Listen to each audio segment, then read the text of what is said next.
Hello everyone, welcome to learn with Dhiyan. আজকে আমি তোমাদেরকে মডিফায়ার নিয়ে ক্লাস নেব।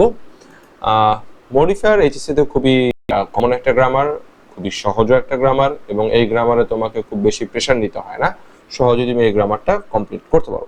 তো চলো আমরা আজকে মডিফায়ারের প্রথম ক্লাসটা শুরু করি। ওকে, প্রথমে আমরা জানবো হলো মডিফায়ার কি। মডিফায়ার কি?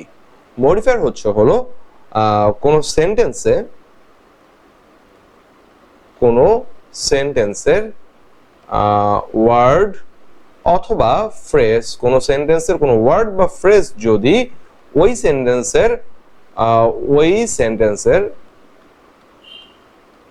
অন্য কোন সেন্টেন্সের ওয়ার্ড বা ফ্রেজ যদি ওই সেন্টেন্সের অন্য কোন ওয়ার্ড অথবা ফ্রেজ সম্পর্কে এক্সট্রা ইনফরমেশন প্রদান করে, অর্থাৎ বা অতিরিক্ত তথ্য প্রদান করে, তাহলে তাকে মডিফায়ার বলা হয়। ওকে, তো চলো দেখো আমরা কথাটা একটু ভালো করে খেয়াল করি। কোন সেন্টেন্সের কোন ওয়ার্ড বা ফ্রেজ যদি ওই সেন্টেন্সের অন্য কোনো ওয়ার্ড বা ফ্রেজ সম্পর্কে অতিরিক্ত কোনো তথ্য প্রদান করে, তখন তাকে মডিফায়ার বলা হয়।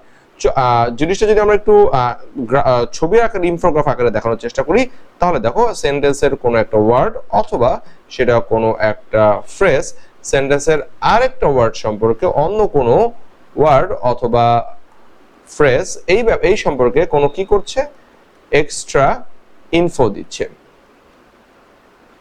দিচ্ছে। তাহলে দেখো এই ওয়ার্ডটা সেন্টেন্সের এই ওয়ার্ড সম্পর্কে অতিরিক্ত তথ্য দিচ্ছে। তাহলে আমাদের উপরের সংজ্ঞা অনুযায়ী এই যে ওয়ার্ড বা ফ্রেজ যে এক্সট্রা তথ্য দিচ্ছে, তাকে আমরা বলবো হলো মডিফায়ার। আর এই মডিফায়ার ওয়ার্ডটা যার সম্পর্কে, অর্থাৎ যেটা আমরা স্কোয়ার শেপে লিখলাম, বক্স শেপে লিখলাম, এই মডিফায়ার ওয়ার্ডটা যার সম্পর্কে এক্সট্রা ওয়ার্ড ধারণা দিচ্ছে, যার সম্পর্কে ইনফরমেশনটা দিচ্ছে আসলে, তাকে আমরা বলবো হচ্ছিল পড়ার সুবিধার্থে টার্গেট। দেখো এই টার্গেট শব্দটা কিন্তু আমার নিজস্ব একটা কনসেপ্ট, এটা বইয়ের কোনো বা গ্রামাটিক্যাল কোনো ভাষা নয়। তাহলে এখানে আমরা দেখতেছি কোন সেন্টেন্সের কোনো ওয়ার্ড বা ফ্রেজ যদি ওই সেন্টেন্সের অন্য কোনো ওয়ার্ড বা ফ্রেজ সম্পর্কে অতিরিক্ত কোনো তথ্য প্রদান করে, তাহলে তাকে মডিফায়ার বলা হয়। চলো একটু ব্যাপারটা একটু এক্সাম্পল দিয়ে একটু আমরা দেখি। নিচের তিনটা এক্সাম্পল খেয়াল করো। ওকে, তিনটি এক্সাম্পল দেখি। ওকে, A. He is a student. কথাটা কিন্তু একটা কমপ্লিট সেন্স তৈরি করছে যে সে একজন ছাত্র।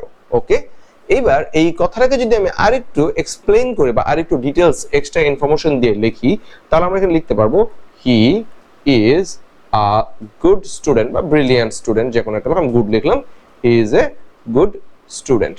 তাহলে দেখা যাচ্ছে এখানে যে ছিল হি ইজ এ স্টুডেন্ট, তার বদলে আমরা যখন এই গুড শব্দটা অ্যাড করলাম, তাহলে সে যে কেমন স্টুডেন্ট তার সম্পর্কে একটা এক্সট্রা ইনফরমেশন ধারণা দিচ্ছে এই গুড শব্দটা। তো গুড ওয়ার্ডটা স্টুডেন্ট ওয়ার্ড সম্পর্কে অতিরিক্ত একটা ধারণা দিচ্ছে, এক্সট্রা ইনফরমেশন অ্যাড করতেছে বা তাকে আরো ডিটেইলড ডিসক্রাইব করছে।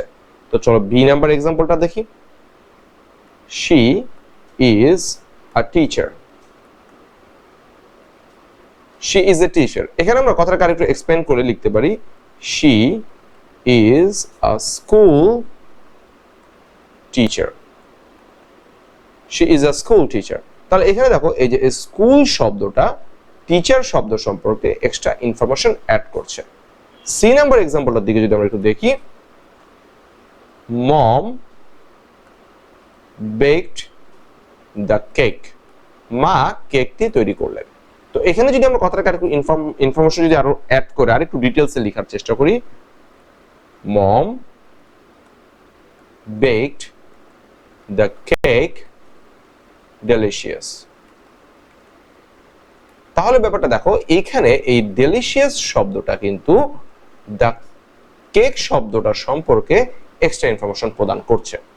তাহলে এই তিনটা এক্সাম্পলের দিকে যদি আমরা একটু খেয়াল করি, এখানে গুড শব্দটা এই তিনটা উদাহরণের ক্ষেত্রে দেখি আমরা কি করেছে।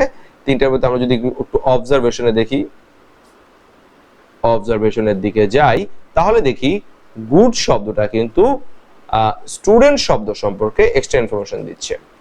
ঠিক একইভাবে স্কুল শব্দটা কিন্তু টিচার শব্দ সম্পর্কে এক্সট্রা ইনফরমেশন দিচ্ছে। অ্যান্ড ফাইনালি ডেলিশিয়াস শব্দটা কিন্তু দ্য কেক শব্দ সম্পর্কে এক্সট্রা ইনফরমেশন দিচ্ছে। এই তিনটা এক্সাম্পলের ক্ষেত্রেই গুড, স্কুল এবং ডেলিশিয়াস এটা তিনটাই কিন্তু অ্যাকচুয়ালি মডিফায়ার। সো আমরা এখানে মডিফায়ার সম্পর্কে একটা বেসিক কনসেপ্ট জানলাম যে মডিফায়ার সেন্টেন্সের এমন কোনো ওয়ার্ড অথবা এমন কোনো ফ্রেজ যেটা ওই সেন্টেন্সের আরেকটা ওয়ার্ড বা ফ্রেজ সম্পর্কে এক্সট্রা কোনো তথ্য অ্যাড করে। মডিফাই শব্দটির অর্থ কিন্তু কোনো কিছু নতুন রূপ প্রদান করা। তো এই অংশে আমরা মডিফাই জিনিসটা কি সেটা দেখলাম। এখন আমরা যদি বলি এই তিনটা এক্সাম্পল আমরা ভালো করে খেয়াল করলে কতগুলো জিনিস খেয়াল করতে পারি বা কতগুলো জিনিস দেখতে পারি। যেমন দেখো এ নাম্বার এক্সাম্পলে হি ইজ এ গুড স্টুডেন্টের ক্ষেত্রে গুড শব্দটা কিন্তু একটা অ্যাডজেক্টিভ। তাহলে আমরা এখানে কি কি উপাদান যে উপাদানগুলো পেলাম মডিফায়ারে, দেখো এ নাম্বারে যেটা আমরা পেলাম গুড মডিফায়ার, সেই গুডটা কিন্তু একটা অ্যাডজেক্টিভ। আর বি নাম্বারে আমরা পেলাম হলো স্কুল, স্কুলটা আমরা দেখলাম একটা মডিফায়ারের কাজ করতেছে, কিন্তু এই স্কুল শব্দটা কিন্তু কোনো অ্যাডজেক্টিভ নয়, এটা কিন্তু একটা নাউন। আবার সি নাম্বারে আমরা দেখতেছি যে ডেলিশিয়াস, এই ডেলিশিয়াস শব্দটা কিন্তু একটা আবার অ্যাডজেক্টিভ। তাহলে আমরা বুঝতে পারলাম এখান থেকে যে মডিফায়ার হিসেবে নির্দিষ্ট এক ধরনের ওয়ার্ড হয় না, মডিফায়ার হিসেবে ভিন্ন ভিন্ন ওয়ার্ড হতে পারে। তাহলে এখানে আমাদের একটা পয়েন্ট ফ্যাক্টর আমরা এখানে নোট করে রাখি, এখানে নোট করে রাখি মডিফায়ার হিসাবে ভিন্ন ভিন্ন ধরনের ওয়ার্ড ব্যবহৃত হতে পারে, মডিফায়ার হিসেবে ভিন্ন ভিন্ন ওয়ার্ডের ব্যবহৃত হতে পারে। এখন আমাদের এই যে মডিফায়ার হিসেবে যে সকল ওয়ার্ডগুলো ব্যবহার করা হয়, এই ওয়ার্ডগুলোকে বলা হয় হলো এলিমেন্টস অফ মডিফায়ার। তো এই এলিমেন্টস অফ মডিফায়ারের ক্ষেত্রে আমাদের জানা থাকতে হবে যে কোন কোন উপাদানগুলো মডিফায়ার হিসেবে কাজ করতেছে। যেমন এখানে আমরা দেখলাম যে অ্যাডজেক্টিভ, তাহলে ডেফিনেটলি একটা মডিফায়ারের উপাদান, এটাকে আমরা বলবো এলিমেন্টস অ্যাডজেক্টিভ এলিমেন্টস। তাহলে অ্যাডজেক্টিভ হচ্ছে এলিমেন্টস অফ মডিফায়ারের একটা। ঠিক একইভাবে নাউনও কিন্তু একটা এলিমেন্টস অফ মডিফায়ার। তাহলে আমাদের অবজারভেশন থেকে বুঝতে পারলাম যে মডিফায়ার হিসেবে শুধু এক ক্যাটাগরি বা এক ধরনের ওয়ার্ডই কাজ করে না, ভিন্ন ভিন্ন ওয়ার্ড কাজ করে। আমরা সাধারণ গ্রামার বা বেসিক গ্রামারের থেকে মডিফায়ারটাকে একটু আলাদা করে পড়বো। এর কারণ হলো মডিফায়ার কিন্তু কোনো বেসিক গ্রামার নয়, এটা হচ্ছে অ্যাপ্লাইড গ্রামার। অর্থাৎ বেসিক গ্রামার গুলোকে আরো ভালো করে ব্যবহার করে আরো ডেপথে গিয়ে আমরা অ্যাপ্লাইড গ্রামার গুলো পাই। রাইট ফর্ম অফ ভার্বস এর মধ্যে শুধু ভার্ব নিয়ে কথা বলা হচ্ছে, কমপ্লিটিং সেন্টেন্সের মধ্যে শুধু সেন্টেন্সকে নিয়ে কথা বলা হচ্ছে। অর্থাৎ নির্দিষ্ট একটা নিচ ব্যবহার করে কিন্তু গ্রামারটাকে রেডি করা হচ্ছে। কিন্তু মডিফায়ার গ্রামারটা নির্দিষ্ট একটা গ্রামাটিক্যাল এলিমেন্ট নিয়ে কাজ করে না, মডিফায়ার বিভিন্ন বিভিন্ন উপাদান নিয়ে কাজ করতে পারে। যেমন এখনই আমরা দেখলাম অ্যাডজেক্টিভ নিয়ে কাজ হচ্ছে মডিফায়ারে, আবার দেখলাম নাউন নিয়ে কাজ হচ্ছে। এরকম আরো অনেক উপাদান যেগুলো হচ্ছে এলিমেন্টস, ভিন্ন ভিন্ন এলিমেন্টস নিয়ে মডিফায়ারে কাজ হবে। এইবার আমরা একটু চলো দেখি মডিফায়ারের ক্ষেত্রে আরেকটা অবজারভেশন আমরা একটু খেয়াল করি।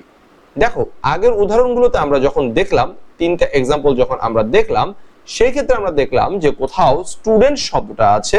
যেমন এখানে দেখো এই এ নাম্বার এক্সাম্পলে গুড শব্দটা কিন্তু মডিফাই করেছে, যেই টার্গেট, এখানে টার্গেট হচ্ছে স্টুডেন্ট টার্গেটের আগে বসে কিন্তু মডিফাই করেছে। এখানে আমরা যদি একটু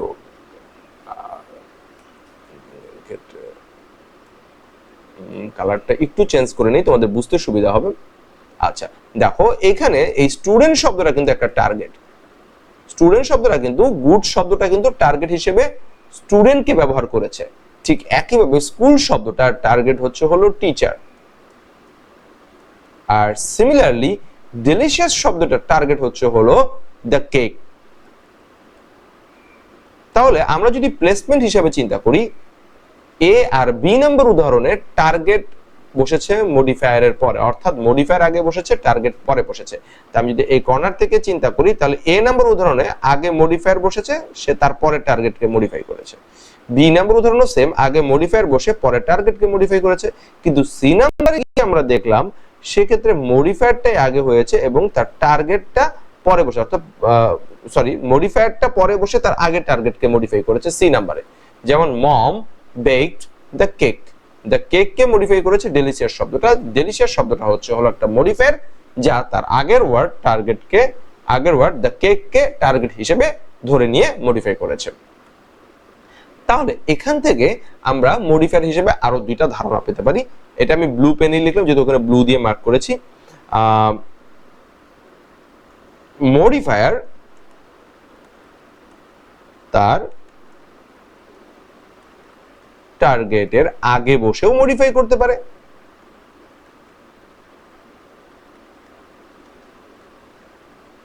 মডিফায়ার তার টার্গেটের আগে বসেও যেমন মডিফাই করতে পারে, ঠিক অনুরূপ আবার টার্গেটের পরে বসেও মডিফাই করতে পারে। টার্গেট এর পরে বসেও মডিফাই করতে পারে।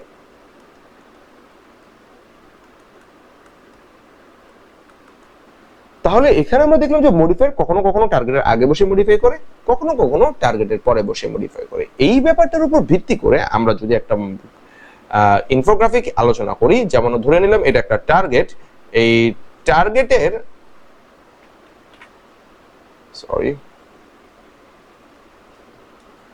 ধরে নিলাম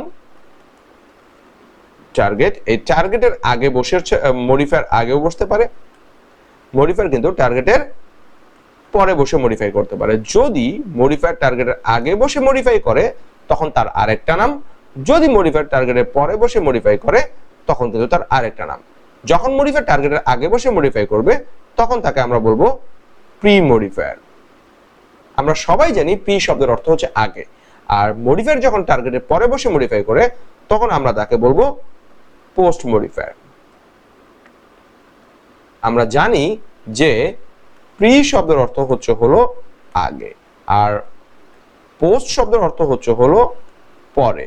তো সেই হিসাব অনুযায়ী মডিফায়ার যদি আগে বসে টার্গেটকে মডিফাই করে তখন সেই ক্ষেত্রে আমরা তাকে বলবো হচ্ছে হলো প্রি মডিফায়ার। আর একইভাবে মডিফায়ার যদি টার্গেটের পরে বসে যদি ওই মডিফায়ারটা টার্গেটকে মডিফাই করতে পারে, অর্থাৎ টার্গেটের পরে বসে আগের মানে মডিফায়ার টার্গেটের পরে বসবে এবং আগের টার্গেটকে মডিফাই করবে, অর্থাৎ টার্গেটের পরে যদি মডিফায়ার বসে তখন সেটাকে আমরা বলবো হচ্ছে হলো পোস্ট মডিফায়ার। এই আগে আর পরের অবস্থানের ভিত্তিতেই আমরা মডিফায়ারকে কিন্তু দুইটা ভাগে ভাগ করতে পারতেছি। সুতরাং মডিফায়ারের মেজর দুইটা ক্লাসিফিকেশন হচ্ছে, সুতরাং মডিফায়ার দুই প্রকার, যথা 1 প্রি মডিফায়ার, যেই ক্ষেত্রে মডিফায়ার আগে থাকবে এবং তারপরে টার্গেট ব্যবহৃত হবে। আমরা পড়ার সুবিধার্থে প্রি মডিফায়ারকে সহজে মনে করার জন্য এমটি হিসেবে আইডেন্টিফাই করব। এমটি মানে আগে মডিফায়ার পরে টার্গেট। আর 2 নাম্বার পোস্ট মডিফায়ার, সেটা হচ্ছে হলো টিএম। তো চলো আমরা আবার সেই উদাহরণগুলো দেখি। ওকে, এই তিনটা এক্সাম্পলের ক্ষেত্রে সেই ক্ষেত্রে আমরা যখন লিখেছিলাম he is a good student, এক্সাম্পলটা একটু ভালো করে খেয়াল করে নাও।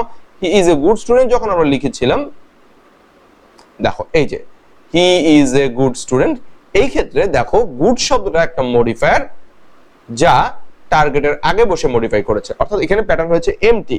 তাহলে এটা ডেফিনেটলি এ নাম্বার এক্সাম্পলটা একটা হচ্ছে হলো প্রি মডিফায়ার। তাহলে এমটি টিএম এর হিসাব কিন্তু আমি এখানে লিখে রাখছি। দেখো এ নাম্বারে যে মডিফায়ারটা ব্যবহার করেছি, সেটা হচ্ছে হলো এমটি, অর্থাৎ আগে মডিফায়ার বসেছে পরে তার টার্গেট ব্যবহৃত হয়েছে। বি নাম্বার যেমন she is a school teacher, এই ক্ষেত্রে আগে মডিফায়ার এবং পরে কিন্তু এই যে টার্গেট রয়েছে, এই ক্ষেত্রে প্যাটার্নটা কিন্তু এখানেও আমরা লিখে রাখছিলাম যে এটাও এমটি। কিন্তু 3 নাম্বার এক্সাম্পলে যে যদি যখন আমরা দেখি তখন মম বেকড দ্য কেক ডেলিশিয়াস, এখানে কিন্তু মডিফায়ারটা পরে আছে এবং টার্গেটটা ঠিক তার আগে আছে, অর্থাৎ এখানকার প্যাটার্ন হচ্ছে হলো টিএম। তাহলে আমরা যে তিনটা উদাহরণ দিয়েছি, এ নাম্বারটা প্রি মডিফায়ার, বি নাম্বারটাও প্রি মডিফায়ার, কিন্তু সি নাম্বারটা গিয়ে হলো পোস্ট মডিফায়ার। এ নাম্বারটা প্রি, বি নাম্বারটাও প্রি, কিন্তু সি নাম্বারটা হচ্ছে হলো পোস্ট মডিফায়ার উদাহরণ। আশা করি তোমরা মডিফায়ারের, প্রি মডিফায়ার এবং পোস্ট মডিফায়ারের পার্থক্যটা, বেসিক যে ডিফারেন্সটা, এটা বুঝতে পেরেছো। তো চলো আমরা এখান থেকে কিছু আলোচনা করি। আমি যদি বলি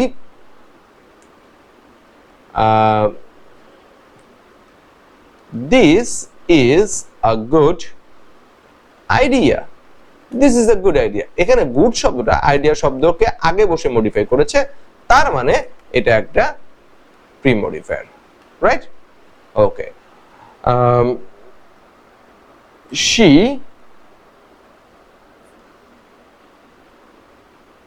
decorated the room colorful with flowers। এই ক্ষেত্রে খেয়াল করে দেখো, কালারফুল শব্দটা কিন্তু দ্য রুম শব্দটা সম্পর্কে এক্সট্রা ইনফরমেশন দিয়েছে। ঠিক এখানে যেমন গুড আইডিয়াকে এক্সট্রা ইনফরমেশন দিয়েছে, দ্য রুম, সে রুমটাকে ডেকোরেট করেছে কি দিয়ে? সে রুমটাকে ডেকোরেট করেছে কিভাবে? ডেকোরেট করেছে কালারফুল। তাহলে কালারফুলটা হচ্ছে দ্য রুমকে এক্সপ্লেইন করেছে, এক্সট্রা ইনফরমেশন অ্যাড করেছে। যদিও তুমি যদি বলতা যে কালারফুল উইথ ফ্লাওয়ার্স, এইটা কি পুরাটা কি এক্সপ্লেইন মডিফাই করে নাই? আসলে এটা পুরাটাই মডিফাই করছে, তখন এটাকে বলা হবে হচ্ছিল, এটাকে বলা হবে ফ্রেজ আকারে হিসাব করা হবে। বাট আমরা এখন অত রাতে ডিটেইলসে যাচ্ছি না, আমরা জাস্ট দেখতে চাচ্ছি কালারফুল শব্দটা দ্য রুম শব্দটাকে মডিফাই করেছে, তার মানে এইটা একটা পোস্ট মডিফায়ার। ওকে, এখন পর্যন্ত আমরা যা শিখলাম সেই ক্ষেত্রে আমরা জানলাম যে মডিফায়ার কি, মডিফায়ার কত প্রকার, মডিফায়ার কিভাবে মডিফাই করে, মডিফায়ারের ক্ষেত্রে টার্গেট কনসেপ্টটা সম্পর্কে আলোচনা করলাম, মডিফায়ারে যে বিভিন্ন এলিমেন্টস হয় সেই সম্পর্কে আমরা ধারণা নিলাম। ওকে ফাইন, এখন আমাদের মডিফায়ার গ্রামারটার পড়া হচ্ছে হলো এই যে মডিফায়ার যে এলিমেন্টস গুলো আছে, এলিমেন্টস অফ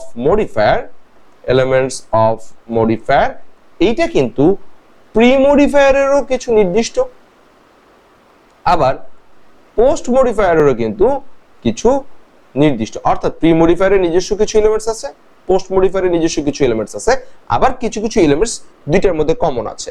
তো আমরা কিভাবে করব? এই নোটে আমরা প্রি মডিফায়ারের 12টা এলিমেন্টস নিয়ে আলোচনা করব এবং পোস্ট মডিফায়ারের 7টা এলিমেন্টস নিয়ে আলোচনা করব। আমাদের ইন্টারে এই 12 আর 7 19, এই 19টা মডিফায়ার এলিমেন্টস পড়লে আশা করি সবকিছু কভার হয়ে যাবে। তুমি যদি আরো ডিটেইলস পড়তে চাও সেক্ষেত্রে আরো 3-4টা এলিমেন্টস চলে আসে, তবে সেটা আশা করি আমাদের এইচএসসি লেভেলে অতটা লাগবে না। সো আমরা এর পরের সেগমেন্টে আমরা প্রি মডিফায়ারের এই 12টা এলিমেন্টস গুলো নিয়েই আলোচনা করব। আজকের জন্য এতটুকুই, তোমরা সবাই পরের ক্লাসের জন্য রেডি থেকো। ইনশাআল্লাহ নিয়মিত আমরা এই লার্ন উইথ দিহানে ক্লাস দিব এবং এই ক্লাসগুলো তোমাদের জন্য খুবই উপকারী হবে। যারা এখন সেকেন্ড ইয়ারে আছো, যারা নিউ ভর্তি হচ্ছ, কলেজে যারা এখন উঠবে, তাদের প্রত্যেকের জন্যই, পরীক্ষার্থী বলো, ফার্স্ট ইয়ারের স্টুডেন্টস বলো, সেকেন্ড ইয়ারের স্টুডেন্টস বলো, এইচএসসি স্টুডেন্টস মানেই আমার এই ক্লাসগুলো তোমাদের প্রত্যেকের জন্য খুবই সহায়ক হিসেবে কাজ করবে। So thank you, learn with দিহানের সাথে থাকো আর চেষ্টা করবে পেজটাকে একটু বুস্ট আপ করতে, শেয়ার করে দিতে, কারণ তোমাদের শেয়ারের মাধ্যমেই আমাদের এই পেজটার, যে আমার যে পেজের প্রতি যে পরিশ্রম, এটা অন্যের কাছে পৌঁছাবে। যত বেশি পৌঁছাবে একটা স্টুডেন্ট, এই ক্লাসগুলো যেহেতু ফ্রি, একটা স্টুডেন্ট যত বেশি এগুলো পাবে তার জন্য ততই উপকার হবে। সবাইকে ধন্যবাদ, শুভরাত্রি, আসসালামু আলাইকুম।